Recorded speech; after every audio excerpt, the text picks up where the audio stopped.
access the attributes of vital sign. Right? So we have this here.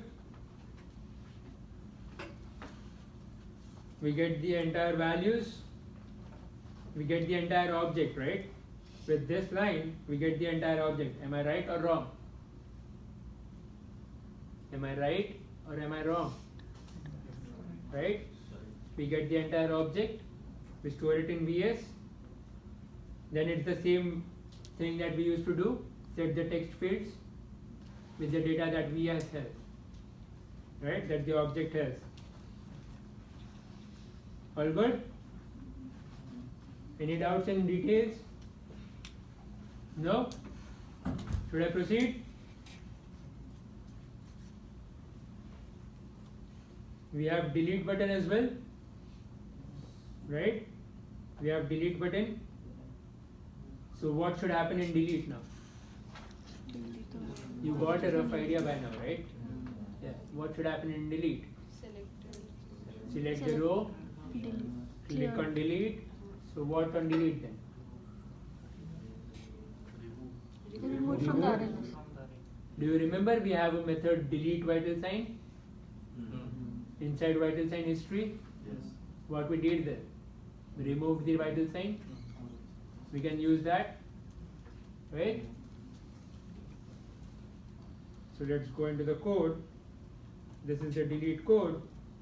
We select the row. Same thing, repetitive task. This is the confirm dialog box. You have used message dialog box. Similar to that, we have confirm dialog box as well. Null because it's not pointing to any frame. Vital sign will be removed, just a message. Warning because we are giving a warning, right? We get a symbol, right? A warning symbol. That symbol is used by a warning. And you have yes no option. You have various options like that, like yes no, cancel, and multiple options like that. You can select out of it whichever you want. So for now we are using yes no option. Okay? So if the response, what happens is when you click on the response yes or no, it stores the response in dialog response.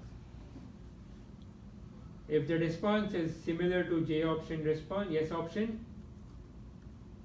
we downcast it, right? We get the value from the table, downcast it. We delete the vital sign, call the method that we already have, populate the table again. Why do we need to populate the table again? Because that would be an empty space. Yeah. No, it won't be. It won't be an empty space. The contents of the array list got updated, right? Yeah. So do we show the old data or we show the updated data? Updated. One, right? So repopulate it. So populate table, right? And reset text fields in case you have clicked on details and then on delete. Just reset the text fields, right? All good with the options part, delete part. This much I guess was covered in the video as well, right? Any doubts on this so far? Anywhere, any point? Anything you want me to explain again?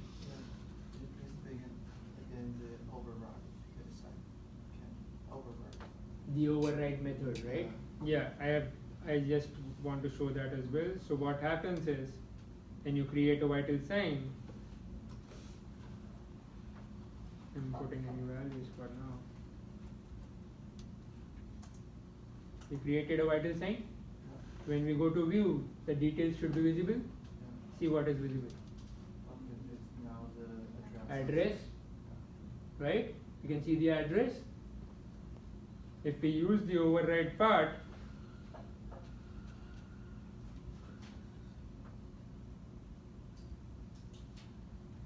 where we are able to see the date, right? So what happens is when you just write VS object, it by default calls the toString method of the object class. The object class returns the address, right? But instead we are overriding it. We are overriding it and showing the data that we want. So what we are displaying over here is string dot value of this dot date. So we use override, we just rewrite the Yeah. method we have in our class. Yes. Thank you. Okay. So if we do this, we will be able to see the date. There was one more thing I was going to show you guys, right? Anyone remembers that? I forgot it. Yeah.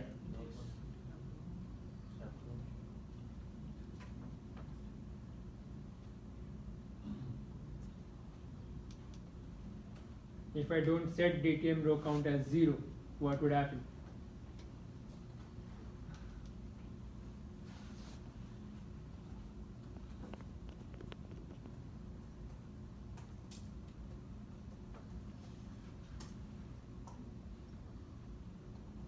See this? Understand why didn't we need row count as 0? Right?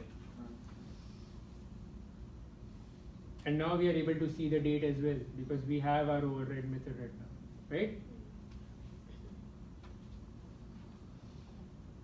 Good? Let's go to the search part. Okay? So we have two text boxes, max BP, min BP, and an abnormal search button, right?